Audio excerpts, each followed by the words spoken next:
নমস্কার। আজকে আপনাদের আমি প্রতিমা ঝুলি থেকে ছোলার ডাল দিয়ে ধোকা দেখাবো। আমি এখানে 250 গ্রাম ছোলা ভিজিয়ে রেখেছি, ভিজিয়ে যে ফুটে গেছে সুন্দর ছোলার ডাল আর কি। তারপরে এটাকে আমি মিক্সিতে পেস্ট করব, পেস্ট করে তারপর আমি ধোকা বানানো আপনাদের দেখাবো, কি স্টেপ বাই স্টেপ আমি আপনাদের দেখাচ্ছি। এখন আমি এটা মিক্সিতে পেস্ট করব।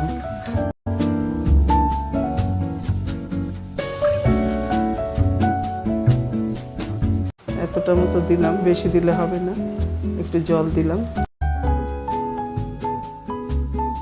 তারপরে এটা আমি পেস্ট করব।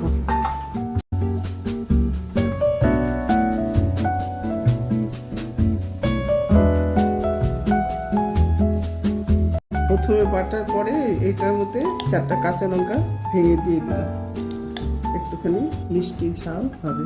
4টা কাঁচা লঙ্কা ভেঙে দিয়ে দিয়েছি। এই যে ডালটা বাটা হয়ে গেছে, এখানে আমি পরিমাণ মতো, আর 4টা লঙ্কা তো দিয়েছি এর মধ্যে, আর একটু মতো লঙ্কা দেব না, যার যার টেস্ট অনুযায়ী নুন দেবে।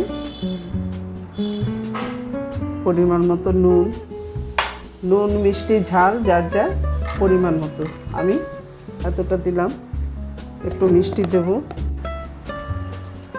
একটু মিষ্টি দিলাম। পরিমাণ মতো হলুদ দিলাম, 1/2 টিস্পুন। পরিমাণ মতো আদা দিলাম, এতটা আমি আদা বাটা দিলাম। এই 4 চামচের 2 চামচ আদা বাটা। এটাকে এখন মিক্স করে তারপরে মাইক্রোওভেনে বসাবো। টেস্টটা তখন দেখে নেবে। আর এই যে মাইক্রোওভেন প্রুফ এই বাটিটার মধ্যে আমি সাদা তেল নিয়েছি, সাদা তেলটা মাখিয়ে তারপরে এই পেস্টটা ঢেলে দেব। ঢেলে দিয়ে আমি মাইক্রোওভেনে এটা 10 মিনিট বয়েল হতে দেব। 10 মিনিট হবে। তারপরে এটা পিস পিস কেটে যার যার, কেউ বরফি, কেউ চৌকো, যেরকম খুশি এটা করে তারপর ভেজে, কেউ মাংস মতো রান্না করতে পারে, কেউ জিরে বাটা আদা বাটা দিয়ে করতে পারে, নিরামিষ খেলে যার যেটা ইচ্ছে। মিশ্রণটা রেডি।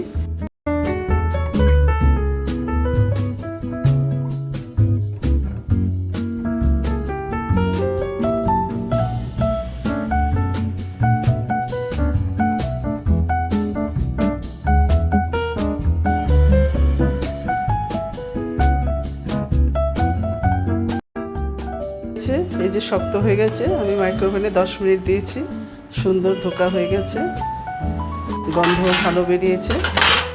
এবার আমি নামিয়ে নিলাম। দারুণ পারফেক্ট হয়েছে একদম ধোকাটা। এটা এবার আমি পিস পিস করে কাটবো। আমি আর বরফি কাটবো না, কারণ এটা একটু মোটা আছে, সেজন্য আমি চৌকো চৌকো করে কাটবো।